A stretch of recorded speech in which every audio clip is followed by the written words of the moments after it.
नमस्कार मेरे सभी प्यारे साथियों को। आज की इस वीडियो में हम डिस्कस करने वाले हैं एजुकेशन टेक्नोलॉजी से रिलेटेड जो है 25 एमसीक्यूज एक प्रैक्टिस सेट के रूप में आप इसको कंसिडर कर सकते हैं।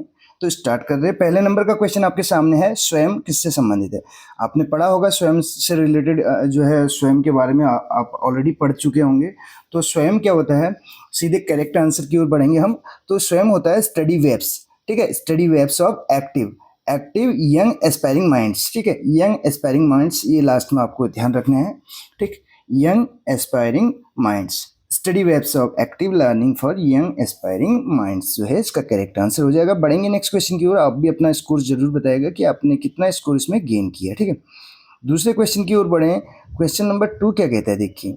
ओडीएल का पूर्ण रूप है, फुल फॉर्म पूछी जा रही है। ओडीएल ओडीएल यानी कि ओपन एंड डिस्टेंस लर्निंग से है।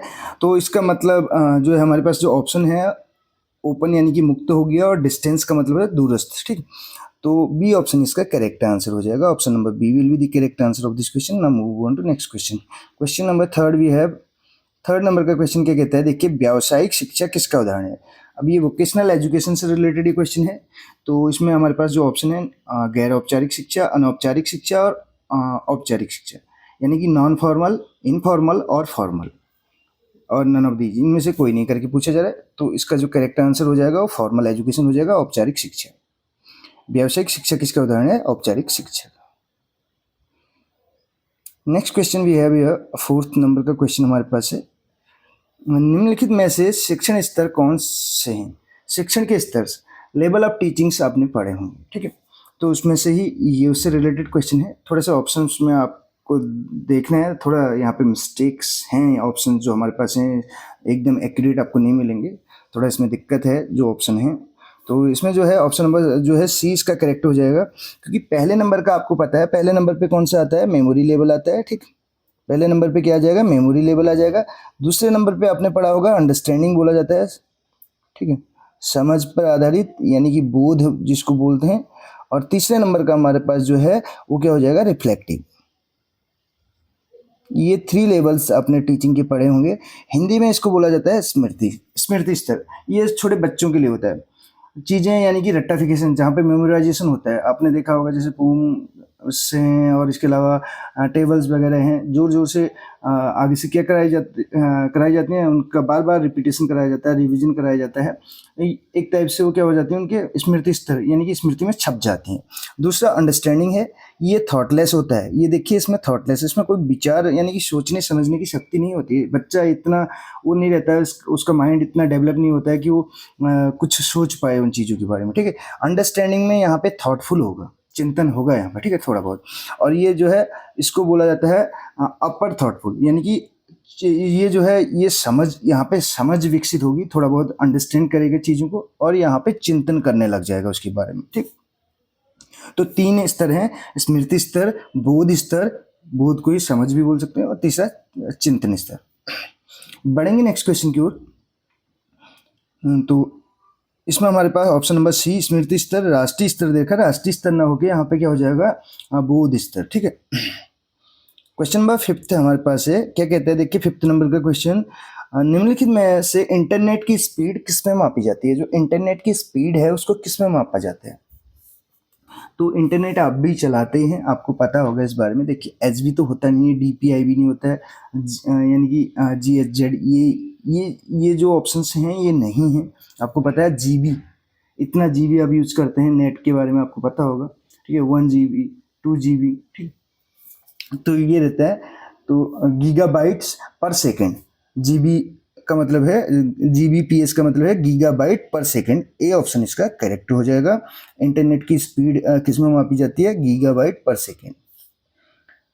नेक्स्ट क्वेश्चन, क्वेश्चन नंबर हमारा है 6th नंबर का क्वेश्चन है, वीडियो कॉन्फ्रेंसिंग से संबंधित है। तो वीडियो कॉन्फ्रेंसिंग के लिए डॉट डॉट डॉट को छोड़कर सभी आवश्यक हैं। कौन सी चीज़ आवश्यक है वीडियो कॉन्फ्रेंसिंग के लिए। वेब कैमरा तो जरूरी है, पर्सनल कंप्यूटर भी है, इंटरनेट एक्सेस भी जरूरी है इसके लिए। तो जो जरूरी नहीं है को छोड़कर सभी आवश्यक हैं, यानी कि कौन सा चीज़ जो है, कौन सा ऑप्शन इसमें जरूरी नहीं है बोला जा रहा है। तो लैंडलाइन जो है ये जरूरी नहीं है, बी ऑप्शन करेक्ट। बढ़ेंगे नेक्स्ट क्वेश्चन की ओर। क्वेश्चन नंबर 7 क्या कहते हैं, देखिए 7 नंबर का क्वेश्चन आपके सामने है। निम्नलिखित में ई लाइब्रेरी का उद्देश्य है, जो ई लाइब्रेरी है उसका उद्देश्य क्या है, ये पूछा जा रहा है हमसे क्वेश्चन नंबर 7 में। तो ई लाइब्रेरी का उद्देश्य क्या होता है, लेखों जितने की आर्टिकल्स हैं, जो बुक्स हैं, ऑडियो फाइल्स हैं, जो छवियां हैं बोला जा रहा है, ठीक है, पिक्चर्स से मतलब है, ठीक, वीडियो फाइलों को संग्रहित, एक्सेस और प्रबंधित करना। ई लाइब्रेरी का उद्देश्य क्या होता है, लेखों, पुस्तकों, ऑडियो फाइलों, छवियों और वीडियो फाइलों को संग्रहित करना, कलेक्ट करना, एक जगह पे उनका कलेक्शन, ठीक है, और उन एक्सेस, उन तक पहुंच और उनको क्या करना, मैनेज करना, प्रबंधित करना। ये इसका करेक्ट ऑप्शन हो जाएगा, बी ऑप्शन। बढ़ेंगे नेक्स्ट क्वेश्चन की ओर। क्वेश्चन नंबर 8 क्या कहते हैं, 8 कहते हैं निम्नलिखित में से डेलनेट का संक्षिप्त रूप है। डेलनेट का संक्षिप्त रूप क्या है, ये पूछा जा रहा है। तो डेलनेट का संक्षिप्त रूप अगर बात की जाए तो ये इसमें डेवलपमेंट से संबंधित आ जाएगा, ठीक है, विकास से संबंधित, विकासशील, ठीक है, लाइब्रेरी नेटवर्क, ए ऑप्शन इसका करेक्ट हो जाएगा। बढ़ेंगे नेक्स्ट क्वेश्चन की ओर। पहले अगर इसके पुराने नाम की बात की जाए तो ये भारत का सबसे पुराना और विशालतम लाइब्रेरी नेटवर्क है, विकासशील लाइब्रेरी नेटवर्क, ठीक है। इसका पहले जो नाम था वो क्या था, दिल्ली लाइब्रेरी नेटवर्क की स्थापना जो है 1988 में निषाद के प्रारंभिक समर्थन से की गई, और बाद में इसका ही नाम बदल के क्या कर दिया गया, विकासशील लाइब्रेरी नेटवर्क कर दिया गया। क्वेश्चन नंबर, अब देख सकते हैं 9th नंबर का क्वेश्चन है। 9th नंबर का क्वेश्चन क्या कहता है, प्रतिभाशाली बच्चे जो हैं, जो प्रतिभाशाली बच्चे के साथ ये देखिए व्यवहार गलत लिखा है यहाँ पे, व्यवहार ऐसे होता है, ठीक। प्रतिभाशाली बच्चे के साथ व्यवहार करने का पर्याप्त तरीका होगा। तो पर्याप्त तरीका क्या होगा, जो हमारे पास ऑप्शन हैं इसमें जो करेक्ट आंसर हो जाएगा वो क्या हो जाएगा, उन्हें अपनी रुचि की चीज़ों को खोजने के लिए छोड़ दिया जाए। तो सी ऑप्शन इसका करेक्ट होगा। नेक्स्ट क्वेश्चन, क्वेश्चन नंबर 10 हमारे पास है। निम्नलिखित में से फील्ड प्रेषक, प्रेषक का मतलब होता है सेंडर, ठीक है, जैसे हम लेटर लिखते हैं तो उसमें प्रेषक, ठीक है, इनकी प्रेषक का पता, भेजने वाले, सेंडर का, के एड्रेस अर्थात ईमेल भेजने के एड्रेस को कौन इंगित करते हैं। अब देखिए जब हम बाहर से एड्रेस लिखते हैं, जो इन्वेलप होता है, आपने कभी अगर लेटर लिखा हो या कोई फॉर्म भरा हो तो आप क्या लिखते हैं, जिसको लिखा जाता है उसके लिए तो टू लगाया जाता है। जैसे हम एप्लीकेशन का ही आप एक फॉर्मेट देख लीजिए, जैसे हम एप्लीकेशन लिखते हैं तो टू दी प्रिंसिपल करके ऐसे, या जिसको लिखा जाता है, सेवा में कहने का मतलब है टू का मतलब, ये तो जिसको लिखा जा रहा है रिसीवर का है, ठीक है, और जो लिखने वाला है वो उसके नाम से पहले जब एड्रेस लिखता है तो क्या लिखता है, फ्रॉम, ऐसे करके। तो इसमें ऑप्शन नंबर ए इसका करेक्ट हो जाएगा, फ्रॉम करके। बढ़ेंगे नेक्स्ट क्वेश्चन की ओर। क्वेश्चन नंबर 11 क्या कहते हैं, देखिए 11 नंबर का क्वेश्चन हमारे सामने है, और इसमें पूछा जा रहा है कि निम्नलिखित में से कंप्यूटर अनुप्रयोग में वर्कबुक, जो वर्कबुक होती है, ठीक है, मूल रूप से किससे संबंधित होती है, वर्कबुक जो है किससे संबंधित होती है। तो workbook MS Word, Adobe Reader, MS Excel, MS PowerPoint. तो वर्कबुक की अगर बात की जाए तो वो एक्सेल, जैसे एक्सेल सीट के बारे में आपने सुना होगा, तो MS एक्सेल हो जाएगा यहाँ पे, सी ऑप्शन इसका करेक्ट हो जाएगा। नेक्स्ट क्वेश्चन क्या है, देखिए क्वेश्चन नंबर 12 कहता है EMRC का पूर्ण रूप क्या है। EMRC जो है इसका पूर्ण रूप क्या है, ये पूछा जा रहा है हमसे। तो इसमें क्या हो जाएगा इसका, educational multimedia research centre, educational multimedia research centre यानी कि शैक्षिक मल्टीमीडिया अनुसंधान केंद्र, ए ऑप्शन इसका करेक्ट हो जाएगा। बढ़ेंगे नेक्स्ट क्वेश्चन की। 12 नंबर का क्वेश्चन हमारा हो चुका है। 13 नंबर का जो क्वेश्चन है वो देखिए, स्कोपस क्या है, स्कोपस क्या है, 13 नंबर के क्वेश्चन में पूछा जा रहा है स्कोपस क्या है। स्कोपस क्या है, तो स्कोपस है डाटाबेस जिसमें शैक्षिक पत्रिकाओं के सार एवं उदाहरण होते हैं, यानी कि जिसमें समरी और एग्जाम्पल्स दिए रहते हैं, ठीक है, किसके, जो एजुकेशनल मैगजीन्स होते हैं, ठीक है। क्वेश्चन नंबर 14 नंबर का क्वेश्चन क्या कहते हैं, निम्न में से किसने जो है कंप्यूटर के प्रोसेसर की गति मापी जाती है। कंप्यूटर के प्रोसेसर की गति मापी जाती है तो किस में मापी जाती है? तो कंप्यूटर के प्रोसेसर की गति जो है किस में मापी जाती है, वो गीगा हर्ट्ज में मापी जाती है।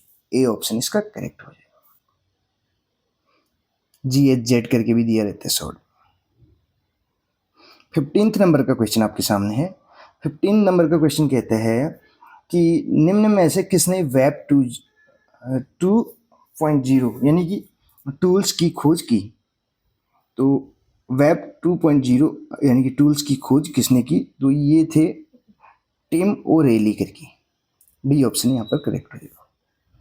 नेक्स्ट क्वेश्चन नंबर 16 क्या कहते हैं,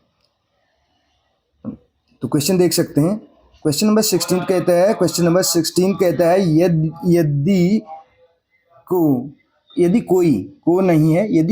यदि कोई शोधार्थी, ठीक है, रिसर्चर जो है अपना प्रबंध लिखते समय शोध के विभिन्न चरणों में आईसीटी का प्रयोग करता है, वह परिणामों का निर्वहन करने में अवधारणात्मक त्रुटियों को सही ठहराता है। इसके लिए विशिष्ट आईसीटी युक्तियों को जिम्मेदार मानता है। इसको कहा जाएगा, क्या कहा जाएगा इसको, तो इसको कहा जाता है अक्षमता कहा जाता है। ए ऑप्शन इसका करेक्ट हो जाएगा। नेक्स्ट क्वेश्चन है क्वेश्चन नंबर 17 क्या कहता है, निम्न जो के बीच समानता क्या है, ठीक है, सिमिलरिटी बतानी है। फेसबुक, ट्विटर, इंस्टाग्राम, पिंटरेस्ट, इनके बीच क्या समानता है, ये सभी सोशल नेटवर्किंग साइट्स हैं। क्या है, सोशल नेटवर्किंग साइट्स। 18 नंबर का क्वेश्चन क्या कहता है, एडुसेट के बारे में पूछा जा रहा है। और एडुसेट की स्थापना कब हुई थी आपको पता है। एडुसेट को ही GSET 3 के नाम से भी जाना जाता है, इस पर हमने वीडियो बनाई थी, ठीक है। GSET 3 के नाम से भी इसको जाना जाता है। और इस की बात करें तो भारतीय अंतरिक्ष अनुसंधान संगठन इसरो द्वारा जो है इसको कब लॉन्च किया गया था, 20 सितंबर 2004 में इसको लॉन्च किया गया था, ठीक है। ये इससे रिलेटेड, एडुसेट से रिलेटेड ऑलरेडी हमने वीडियो बना रखी था, आप उसको वॉच कर सकते हैं।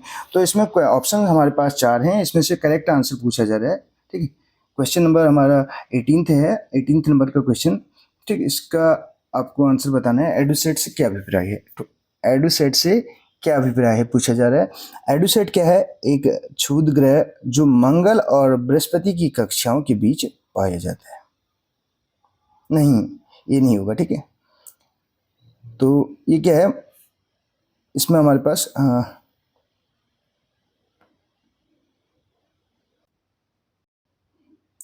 अगर इसमें जो ऑप्शंस हैं उनकी बात की जाए तो सटीक ऑप्शन हमें कोई नहीं मिल रहा है, लेकिन इसमें जो इसका करेक्ट आंसर हो जाएगा ऑप्शन नंबर ए हो जाएगा। ये एक मानव निर्मित भारतीय उपग्रह है, यानी कि शिक्षा से संबंधित है, ठीक है, ठीक है। कैसा उपग्रह है ये, एक बोल सकते हैं शिक्षा उपग्रह है। ये पहला समर्पित शिक्षा उपग्रह है, एजुकेशनल सैटेलाइट है ये। इसका फुल फॉर्म क्या होता है, एडू का मतलब होता है एजुकेशनल और सैटेलाइट, तो शिक्षा उपग्रह है, ठीक है। ए ऑप्शन इसका करेक्ट हो जाएगा।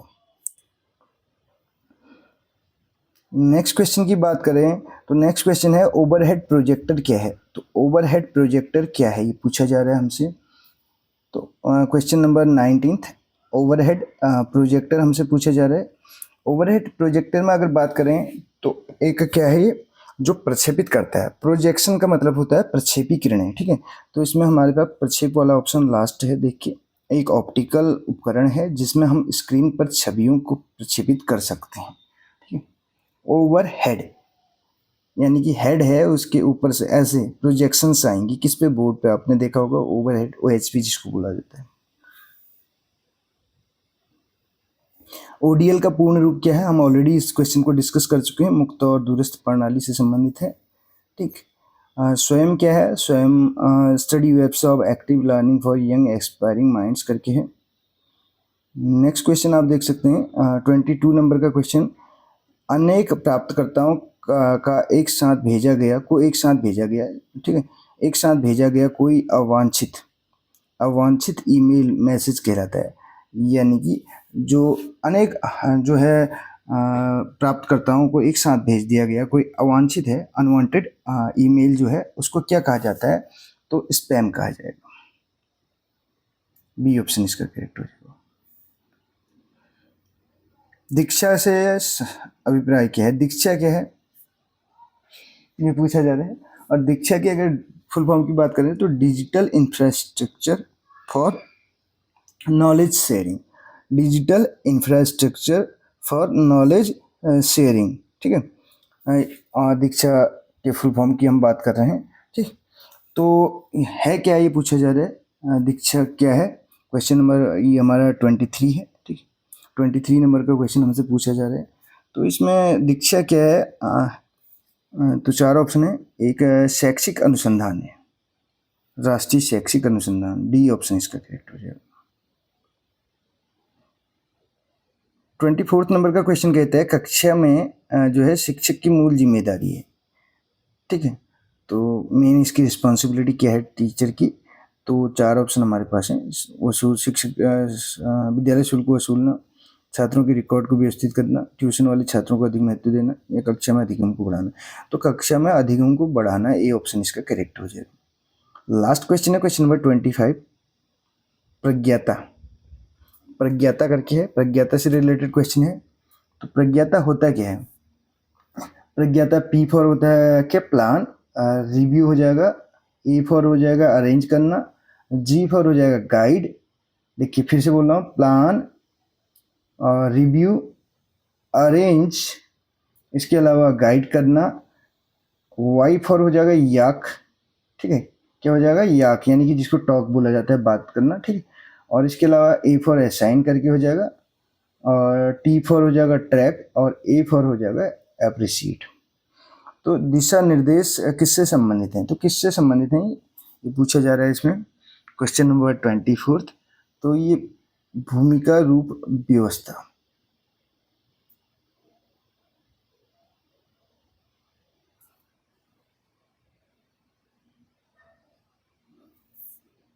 नेक्स्ट क्वेश्चन की ओर बढ़े। प्रज्ञाता दिशा निर्देश किससे संबंधित है? वैसे तो ये डिजिटल शिक्षा से संबंधित है, डिजिटल लर्निंग से संबंधित है। ये डिजिटल लर्निंग का एक माध्यम है, ठीक है। तो भूमिका रूप व्यवस्था न होके जिस बुक में हमने ये जिस बुक से क्वेश्चन ले रखा है तो उसमें भूमिका रूप व्यवस्था दिया गया है, लेकिन इसका करेक्ट आंसर हो जाएगा डिजिटल शिक्षा से संबंधित है, ये डिजिटल लर्निंग से संबंधित है, ठीक है। डिजिटल लर्निंग इसका करेक्ट ऑप्शन हो जाएगा, सी ऑप्शन करेक्ट होगा। तो ये थी 25 क्वेश्चन। कैसी लगी आपको वीडियो जरूर बताइएगा। मिलते हैं अगली वीडियो में। Thank you so much.